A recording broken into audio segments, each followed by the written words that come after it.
So friends ఇప్పుడైతే ఒక plan ఉంది. ఇక్కడ నుంచి వాటర్ బీచ్కి వెళ్ళేసి వాటర్ బీచ్ నుంచి మా ఇంటికి వెళ్ళి అక్కడ నుంచి హైదరాబాద్ వెళ్దాం అనుకుంటున్నాం.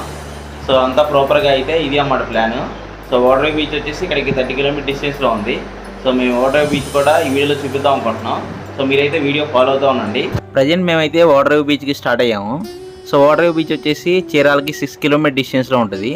సో ఇక్కడికి హైదరాబాద్ నుంచి చాలామంది వస్తూ ఉంటారన్నమాట వీకెండ్స్లో. సో ఎవరైనా వీకెండ్ వచ్చేటప్పుడు సూర్యలంక బీచ్ విజిట్ చేసి అక్కడ నుంచి వాటర్ వ్యూ బీచ్ కూడా వెళ్ళొచ్చు. సో మేమైతే వాటర్ వ్యూ బీచ్కి వచ్చేసాం. చూస్తున్నారు కదా, ఇదే వాటర్ వ్యూ బీచ్.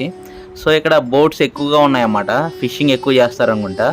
సో ఏంటంటే బాపట్ల నుంచి బాపట్ల బైపాస్ రోడ్డుకి వచ్చి బాపట్ల బైపాస్ రోడ్ నుంచి చీరాల బైపాస్ రోడ్డుగా సో ఈ వాటర్ వ్యూ బీచ్ని రీచ్ అవ్వచ్చు.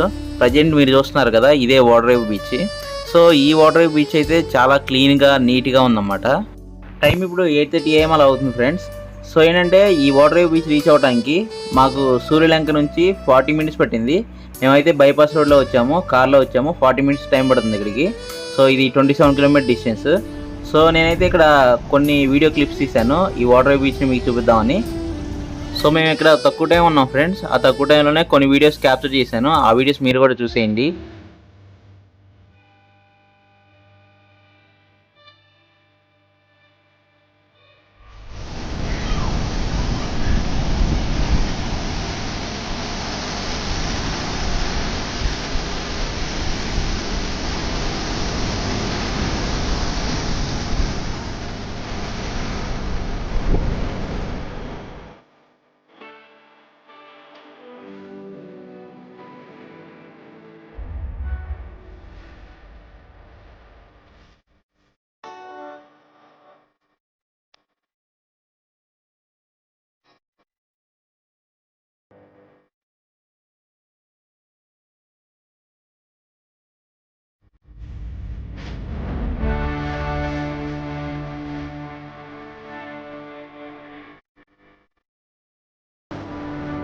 ఏంటంటే యాక్చువల్గా మేము ఫస్ట్ సూర్యలంక బీచ్ విజిట్ చేసేసి అటు నుంచి హైదరాబాద్ వెళ్ళిపోదాం అనుకున్నాం. కానీ ఏంటంటే వాటర్ వ్యూ బీచ్ కూడా పక్కనే ఉంది కాబట్టి అంత లాంగ్ డిస్టెన్స్ వెళ్ళాం కాబట్టి వాటర్ బీచ్ కూడా కవర్ చేసుకొని వెళ్దామని చెప్పేసి ఈ బీచ్కి వచ్చాం.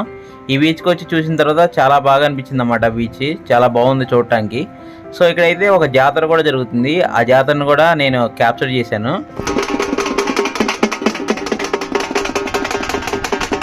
సో ఇక్కడ మీకు ఒక విగ్రహం కనిపిస్తుంది కదా, విగ్రహం కొన్ని ఆభరణాలు ఉన్నాయి. ఆ ఆభరణాలు విగ్రహాన్ని ఎవ్రీ ఇయర్ టెంపుల్ నుంచి బయటికి తీసుకొచ్చి ఇలా సముద్రం పక్కన పెట్టి సముద్రంలో ఉండే నీళ్లు అలలు పైకి వచ్చేసి ఈ విగ్రహాన్ని తాగుతాయంట. ఆ విగ్రహాన్ని తాగితే అమ్మవారి విగ్రహం శుభ్రమైనట్టు వాళ్ళు ఒక ఆచారం అంట అది. సో అందుకనే ఆ గ్రామస్తులందరూ తీసుకొచ్చి ఆ విగ్రహాన్ని అక్కడ పెట్టేసి అలా శుభ్రపరుస్తున్నారు. సో ఫ్రెండ్స్ మేమైతే విజయవాడ వచ్చేసాము. సో విజయవాడ వచ్చే ముందే మీకు బ్రేక్ఫాస్ట్ కింద చేయాలంటే గుంటూరు హైవేలో మీరు బ్రేక్ఫాస్ట్ చేయొచ్చు. గుంటూరు ఏరియాలో బ్రేక్ఫాస్ట్ అనేది చాలా చాలా బాగుంటుంది. డెఫినెట్గా గుంటూరులో బ్రేక్ఫాస్ట్ చేయండి. సో ఇక్కడే మీకు విజయవాడలో ఏమన్నా టెంపుల్ విజిట్ చేయాలంటే మన దుర్గా టెంపుల్ ఉంది కదా, దుర్గా టెంపుల్ని కూడా విజిట్ చేయొచ్చు. ప్రజెంట్ మేమైతే ఇబ్రహీంపట్నం వచ్చేసాం. సో ఇబ్రహీంపట్నం నుంచి స్ట్రైట్గా హైదరాబాద్ హైవేలో వెళ్తే హైదరాబాద్ రీచ్ అయిపోతాం. లేదు లెఫ్ట్ తీసుకొని భద్రాచలం వెళ్తే సో మా విలేజ్ సైడ్ వెళ్తాం అన్నమాట. సో ఇది మా విలేజ్ సైడ్ వెళ్ళే రూటు. ఇక్కడ ఒక డిసప్పాయింట్ అయిన విషయం ఏంటంటే నేను జ్యూస్ తాగడం కానీ కిందకి దిగి నా దగ్గర ఉన్న పెన్ డ్రైవ్ పోగొట్టుకున్నాను. అప్పటి వరకు తీసిన వీడియోస్ అన్నీ ఆ పెన్ డ్రైవ్లో ఉన్నాయి. సో ఆ పెన్ డ్రైవ్ పోగొట్టుకున్నాను. నా లక్ ఏంటంటే ఆ వీడియోస్ని నేను ఇంకా డిలీట్ చేయలేదన్నమాట మొబైల్ నుంచి. సో అదే వీడియోస్ బ్యాకప్ ఉండటం వల్ల సో ప్రజెంట్ మీరు ఈ వీడియో చూస్తున్నారు. సో లేదంటే ఈ వీడియోస్ ఏవి వచ్చాయి కాదు, నా ఎఫర్ట్ అంతా వేస్ట్ అయ్యేది. ప్రజెంట్ మేమైతే మా విలేజ్కి దగ్గరలో ఉన్నాం ఫ్రెండ్స్. ఇప్పుడే ఒక టోల్ గేట్ దాటాం కదా, దాన్నే బాడవా టోల్ గేట్ అంటారు. సో అది మా విలేజ్ చాలా చాలా దగ్గరగా ఉంటుంది. సో మనమైతే మా విలేజ్ చూడటానికి వెళ్ళబోతున్నాం. సో ఏంటంటే మా విలేజ్కి వెళ్ళే ముందు మా విలేజ్ రోడ్స్ చెప్పాలన్నమాట. మా విలేజ్ దగ్గరలో రామచంద్రపురం అని ఇంకొక పంచాయతీ ఉంటుంది. సో ఆ పంచాయతీ దగ్గరికి మేమైతే రీచ్ అయ్యాం. సో ఈ రామచంద్రపురం పంచాయతీ దగ్గర అయితే రోడ్లు అయితే చాలా చాలా వరస్ట్గా ఉంటాయి. నేను అఖిలానికి సజెస్ట్ చేస్తున్నాను అన్నమాట, చాలా స్లోగా వెళ్ళని సజెస్ట్ చేస్తున్నాను. లేదంటే అఖిలను ఎప్పుడు 120 స్పీడ్లో వెళ్తూ ఉంటాడు. లోపల ఉన్న వాళ్ళందరికీ గుండెలు చేతిలో పట్టుకొని కూర్చోవాలి.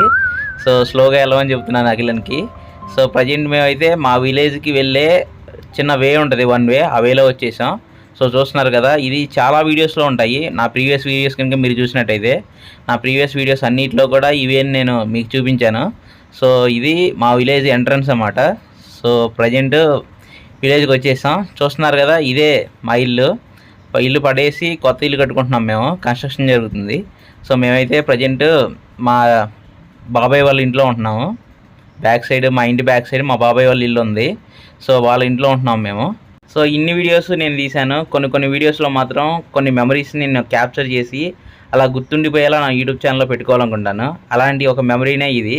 సో నా ఆఫీస్ కొలీగ్స్ ఇలా మా ఊరు రావటం, మా ఇంటికి రావటం, అది నాకు ఇష్టమైన నా ఫ్రెండ్స్ ఇలా మా ఊళ్ళో తిరగటం, ఇది నేను ఎప్పటికీ మర్చిపోలేను. అందుకనే ఈ మెమరీని నేను క్యాప్చర్ చేసేసి నా యూట్యూబ్ ఛానల్లో పెట్టుకుందాం అని చెప్పేసి ఈ వీడియోని 2 పార్టులుగా డివైడ్ చేసి ఈ పార్ట్ని అప్లోడ్ చేయడం జరిగింది. సో ఇది చాలా లెంతీ వీడియో, అందుకనే 2 పార్టులుగా డివైడ్ చేసి అప్లోడ్ చేశాను. అఖిలేన్కి అయితే కార్ డ్రైవింగ్ చేసి ఎనర్జీ కంప్లీట్గా లాస్ అయిపోయింది. ఆ ఎనర్జీ రీగెయిన్ చేయడం కోసం మా ఇంట్లో ఎన్ని ఐటమ్స్ ఉన్నా వద్దని ఓన్లీ కర్డ్ రైస్ తింటా అన్నాడు. సో నేనే బతిలాడి ఆవకాయ కూడా తినని చెప్పాను. సో ఆవకాయ కూడా తినేసి మేమైతే 3 o'clockకి మా ఇంటి దగ్గర నుంచి హైదరాబాద్ స్టార్ట్ అవుతున్నాం. This is one of the best moment in my life. So అదంతా క్యాప్చర్ చేసి నేను నా యూట్యూబ్ ఛానల్లో అప్లోడ్ చేశాను. దాన్ని మీరు ఇప్పుడు చూస్తున్నారు. ఓకే ఫ్రెండ్స్, ఇది వీడియో. ఫైనల్గా అయితే సూర్యలంక ఎక్స్ప్లోర్ చేసాం. అక్కడ నుంచి వాటర్ బీచ్ వెళ్ళి వాటర్ కూడా చూపించాను. సో అక్కడ నుంచి అయితే విజయవాడ నుంచి మా ఇంటికి వెళ్ళి మా విలేజ్లో కొంత టైం స్పెండ్ చేసి సో ఇప్పుడైతే హైదరాబాద్ వెళ్తున్నాం. సో ఈ వీడియోలో మీకు కావాల్సిన ఇన్ఫర్మేషన్ అంతా ఇచ్చాననుకుంటున్నాను.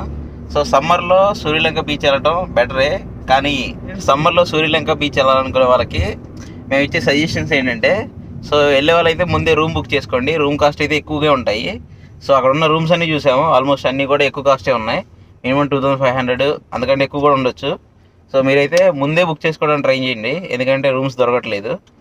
సో సమ్మర్ టైంలో అయితే morning time, evening time so అక్కడికి వెళ్ళి బీచ్లో స్నానం చేయొచ్చు, ఎంజాయ్ చేయొచ్చు. డే టైంలో మాత్రం హ్యూమిడిటీ ఎక్కువగా ఉంటుంది. మీరు రూమ్లోనే ఉండండి, ఏసీ ఉన్న రూమ్ తీసుకోండి.